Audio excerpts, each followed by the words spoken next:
There were no real changes. And if there are changes during the year, I'll let you know what those changes are. But as far as Pentecost, we know we did not go and have some animal heard a part of the worship. But anyway, there were no changes, none that will affect us at all. Also, we have not really been here much except Sunday morning service. We're going to continue with Sunday morning service and probably last week in June. We do Sunday school to be June 28th. We do Sunday school and morning service, and we're not going to do anything else until we get a better attendance in church. Now, I will say this. Now, in Pennsylvania, we have a trip planned to the site in San Diego, but they canceled it. The city council. They said, but they're not going to open up until after July 15th, and then they're not going to open unless they let us know. We had to cancel that trip going to see Queen Esther, and they really do good Bible study. And that day. But anyway, I want to give you a start and thank God for everyone who's here, everyone who has a mind to be here, but they're not able to come out. Thank God for you, and thank God in particular for those who really want to come out, but they're not able to come out. Our best is for everyone who would otherwise be here, and for everyone who tunes in because Kim put this on Facebook, I think. But anyway, if somebody would read in the book of Matthew chapter 16 and one verse 6. Matthew chapter 16 and verse 6. Now, while you get that, let me just kind of repeat something that I keep saying over and over. Always remember who you are. Always remember you are not your own, but you are bought with Christ. You belong to God. He made you, He made everything, including the virus. Psalm 24, it tells us earth is the Lord's and the fullness thereof. And we also can find in St. John chapter 1 and verse 10, He was in the world, and the world was made by Him, and the world knew Him not. Must be a pitiful thing, because so many all over this country are afraid of the virus. And I'm not telling you to be unlawful, because I'm not unlawful. The Lord tells us to obey law of the land, and we intend to do that. But because I belong to God, whatever He does, whatever He allows, if you read, I'm not going to be long, but if you read in the book of Job, chapter 1 and chapter 2, they both are pretty well similar. The truth of the matter is this: Satan could not even touch Job. Satan could not even touch Job unless he first went to God and got God permission. And guess what? you also belong to God in that same way. Oh, I heard somebody say, we wrestle not against flesh and blood. This is spiritual war.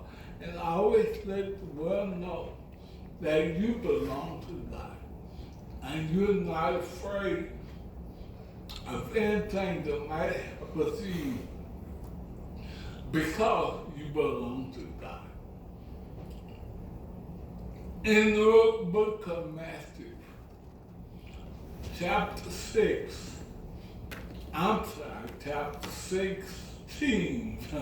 and verse 6. Matthew 16 and 6 said what? Jesus said unto them, Read. Take heed and beware of the leaven of the Pharisees and of the Sadducees. Read. And they reasoned among themselves, saying, Is it because we have taken no bread? Read. Which, when Jesus perceived, he said unto them, Read. O ye of little faith, Read. why reason ye among yourselves, because ye have brought no bread? In other words, none of us are responsible for the grind. I know that a lot of people will say, it's his fault. Sometimes I'm the one who counts the church. I'm not the one. I'm like you, but life come more often, but I'm obeying what the law said, and God told us to obey the law of the land. But I thought is coming from the first part of the verse where it said, beware of the leaven of the Pharisees, beware of the leaven of the Pharisees and Sadducees. Now, the word leaven, ordinarily it refers to yeast, or maybe referred to baking soda, something which make bread right. Now, always remember, in a lot of cases, especially in the Lord's Supper, in the Last Supper, they were instructed to eat unleavened bread, and that's what we would call flat bread. That's what they were instructed. Now here, he said, beware. And he didn't say behind the wall and the corner. But he said openly, beware of the leaven of the Pharisees and Sadducees. Now, if you want to know, he said a little leaven. A little leaven was leavened a whole lot of what he said. So what he's talking about is when it talks about leaven, he's talking about the evil influence of the scribes and Pharisees, and thus my subject briefly is some folks will make a mess, make a mess. Some folks will put you out furthermore. Some folks will put you in the mess and get you in the mess. If you follow anybody out this, these were the big wheels, the Pharisees and Sadducees. There were big wheels in the church, but they were talking things that were not right. Why? Let me give you one quick example, two quick examples. Number one, when the woman was caught in the very act of adultery, if she was caught in the very act of adultery, guess what? There would be a man somewhere in the picture. But hey, they brought on the woman. That's a part of living of the Pharisee. No doubt this man was a friend of theirs who was caught with her. He may have been a friend of theirs, or he could have been one of the Pharisees or Sadducees. At any rate, this man should have also been brought with them, but with the woman. But this is the way the Pharisees were, and this is the way America is. If something that don't jive with them, if it's something don't jive with our church beliefs or whatever, then that becomes living because they're not going to be fair. Also remember, the Lord said, they will kill you in the church and think they're doing the will of God. Always remember that. But here is other example. I don't know how many have ever been in a cornfield. I know I have, and that may have been others. In that cornfield, you could see no more than maybe 3 feet, or maybe 4 feet in front of you, on the side of you, because the corn leaf will block your view and you can't see. On the way, I knew how to get out of the cornfield because they have roads, and you know if you follow the road, you're going to end of the cornfield. But that was part of living on the family, because guess what? Christ and his disciples, they were walking through a cornfield. Pharisee was trying to catch him and cause him a problem any way they could. Guess what? They was in that cornfield.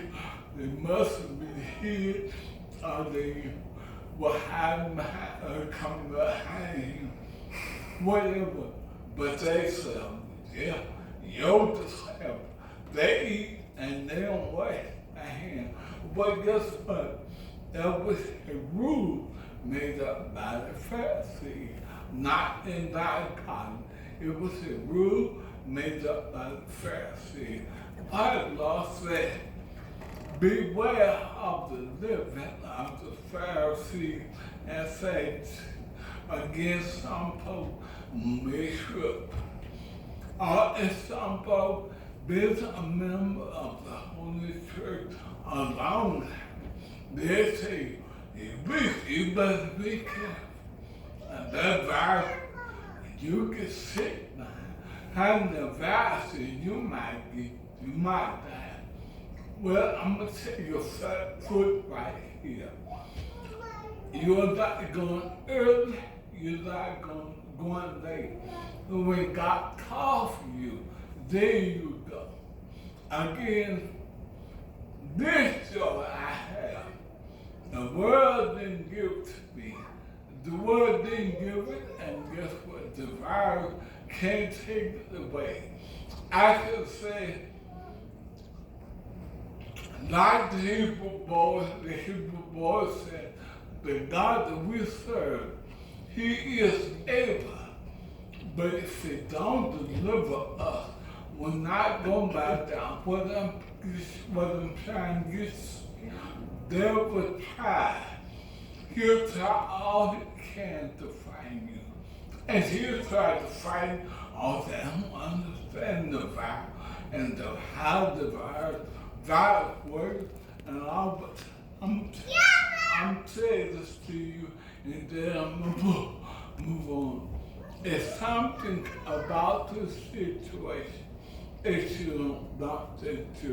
don't know. It's something about I don't know.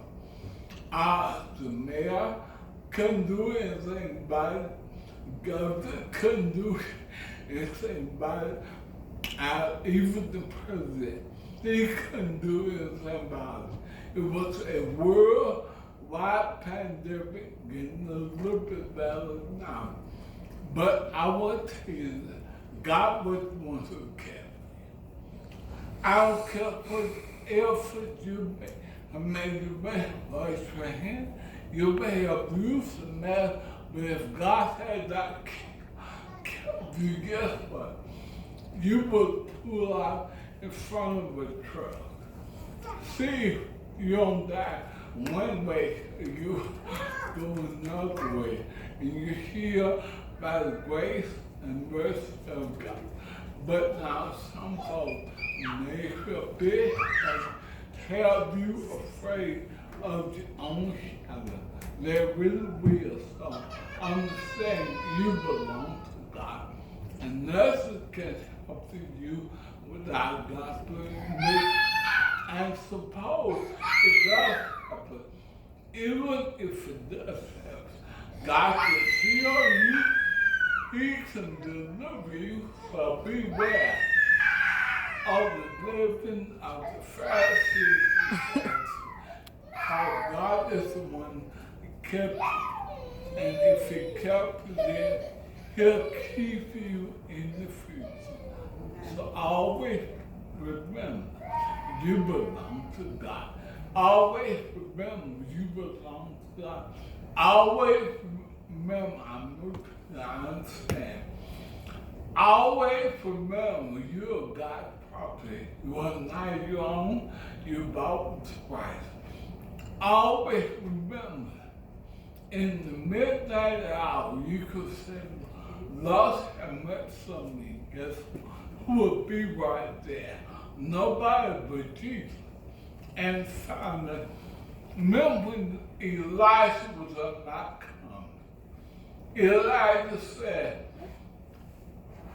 I'm going to let y'all be first. Call on Baal. They called on Baal all the morning. 850. They called on Baal, but Baal is down. Around lunchtime, Elijah said maybe he's gone on vacation. Maybe he's gone on trip. Called him a little loud. And they called Baal even more loud. And when Baal did not answer, guess what? They began to cut him. They cut himself. And they did a lot of things trying to get Baal to change, but they never could. All I'm trying to say, you may not serve God now, but one day you're going to need you. And when you don't, all the things you have had your faith, confidence in, they're going to let you down. But one day you're going to need you. And 5 years, I would make today the first day of the rest of my life. Now, I thank God for everyone who came out. I'm not going to worry your pace. I want to give you a time. Beware of the living.